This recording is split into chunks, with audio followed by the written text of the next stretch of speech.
Di lang siguro nga, bisag nga natin little strength, wala ito gamit atong gamit ka strength. Siguro, kay wag ito gimo, wag ito strength siguro. Pero I don't believe. We have strength because kay ang atong strength, ang Holy Spirit.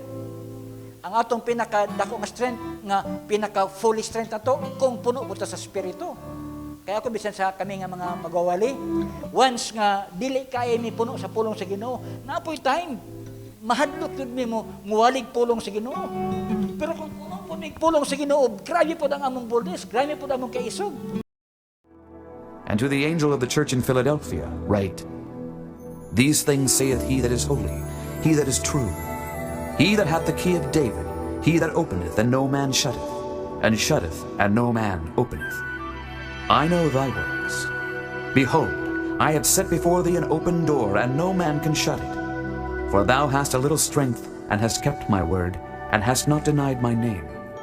Behold, I will make them of the synagogue of Satan, which say they are Jews, and are not, but do lie. Behold, I will make them to come and worship before thy feet, and to know that I have loved thee. Because thou hast kept the word of my patience, I also will keep thee from the hour of temptation, which shall come upon all the world, to try them that dwell upon the earth. Behold, I come quickly.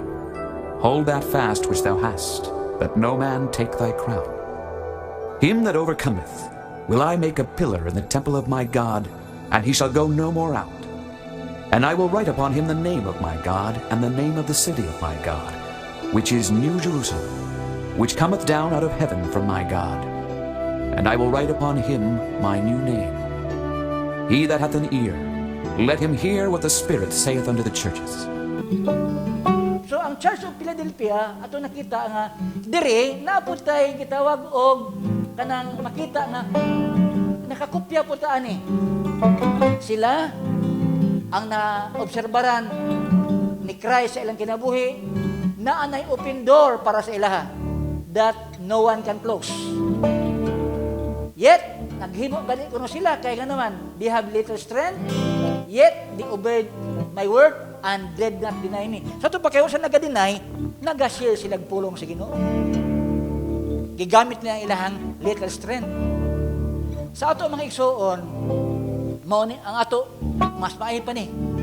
Kay ang Church of Philadelphia, ang ilang little strength gigamit nila sa pag-share sa pulong sa Ginoo.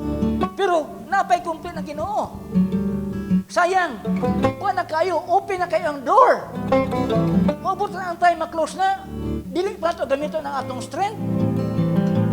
Ang Ginoo mo grant man siya more than that little strength.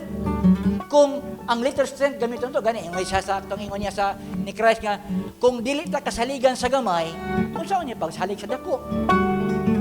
Kung sa gamay nga strength, di na ito magamit.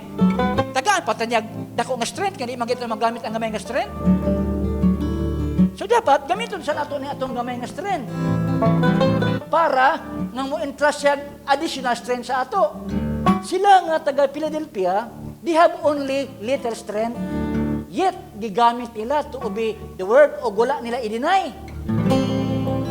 Pero sa ingon niya diri, look, I will force those who belong to Satan's synagogue, those liars who say they are Jews but are not, to come and bow down at your feet.